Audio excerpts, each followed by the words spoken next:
For this lesson, we're going to be looking at the reciprocal trigonometric functions and their graphs. So just a quick reminder, when we have cosecant, secant, and cotangent, those are the functions we're going to be looking at with this lesson. So cosecant is the reciprocal of sine, secant is the reciprocal of cosine, and cotangent is the reciprocal of tangent. Now when it comes to working with these graphs, this may come naturally enough to you that you'll remember what they look like, but because they're so similar and because you just don't work with them the same amount that you might work with sine or cosine, my recommendation is to actually start with what you know, which in all likelihood is going to be sine and cosine. Those are probably fairly ingrained knowledge for you by now, and work from there to get an idea of what your graphs are going to look like. So let's start off with cosecant, which we know is the reciprocal of sine, so 1 over sine theta. So just as we would with any reciprocal function, the first thing I'm going to concern myself with is asymptotes. So in this case, wherever sine theta is equal to 0, I'm going to get a vertical asymptote. So wherever sine theta equals 0, that's going to give us a vertical asymptote. So that means, for example, here sine theta is equal to 0 when theta is equal to 0, so I've got a vertical asymptote there. And I've got one here at pi, and I have one here at 2 pi. At negative pi, I've got a vertical asymptote, and over here at negative 2 pi, I have a vertical asymptote. Now, another one of the properties that we remember when it comes to reciprocal functions is that they will intersect each other wherever the y value is equal to 1, because when the y value is equal to 1, then 1 over 1 is still equal to 1. And the same thing is true when the y value is equal to negative 1, because 1 over negative 1 is equal to negative 1. And in the case of sine, that occurs. There is the y value of sine theta is equal to 1 here, which means 1 over that is also equal to 1. And there's going to be an intersection there, and there'll be an intersection here at those negative ones, and another intersection here at this positive one. And another property of a reciprocal function is wherever your function, let's now focus really between 0 and pi, wherever your original function is positive, your reciprocal function will be positive. So between 0 and pi, sine is positive, which means the reciprocal is going to be positive. It's all going to be up here. And where the original function is increasing, then my reciprocal function is going to be decreasing. And so the only way for that to happen is for it to be coming down along this line. And then wherever the original function is decreasing, my reciprocal is going to be increasing. Now I'm just trying to sketch this. I could take some other values. For example, here at 3 pi by 4, that is equal to 0.7. So I could do 1 over 0.7 and find out what that value is and get a point. I'm not going to concern myself with that exact value though. I'm just going to go ahead and approximate it.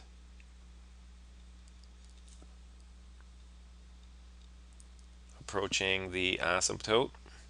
So here we have decreasing because the blue one was increasing, and here we have increasing because the blue one was decreasing. And over here, this blue part is actually decreasing. So for the red one, it's going to have to be increasing. So probably a little too, just for my own familiarity of this particular function. I know it doesn't look like a parabola.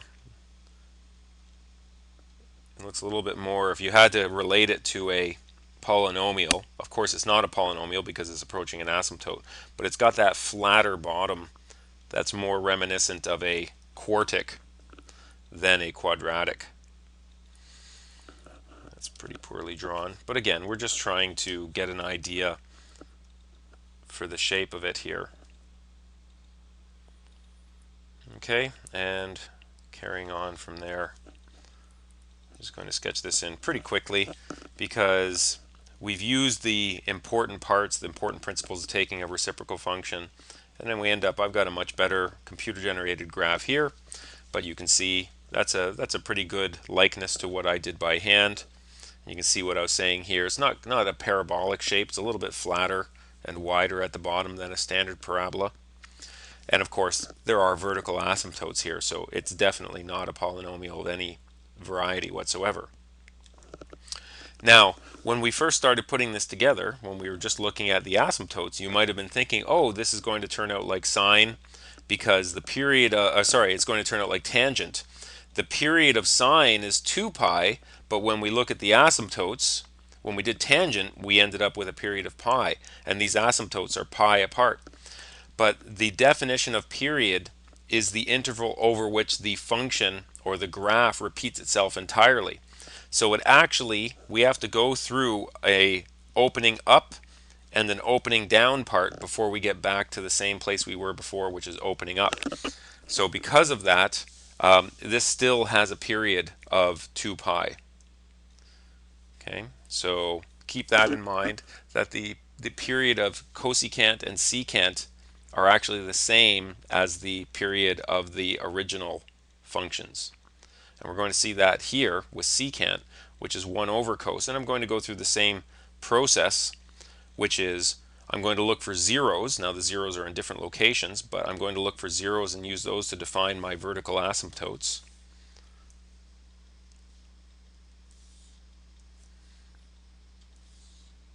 And now that I've done that, I'm going to look for values of +1 or -1 and know that that is the point of intersection between the original function and its reciprocal.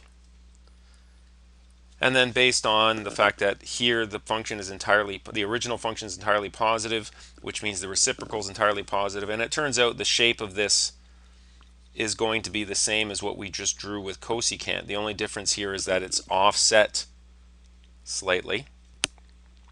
It's actually offset by pi by 2. In the same way that sine and cosine look identical to each other, except for they are offset or phase shifted or horizontally shifted by pi by 2.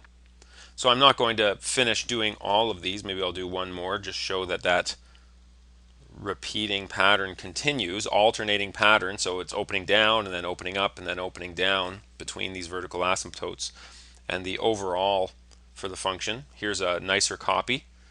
And so you can see that looks very much like the cosecant that I drew. The only difference is where these asymptotes and where the opening up and down occur.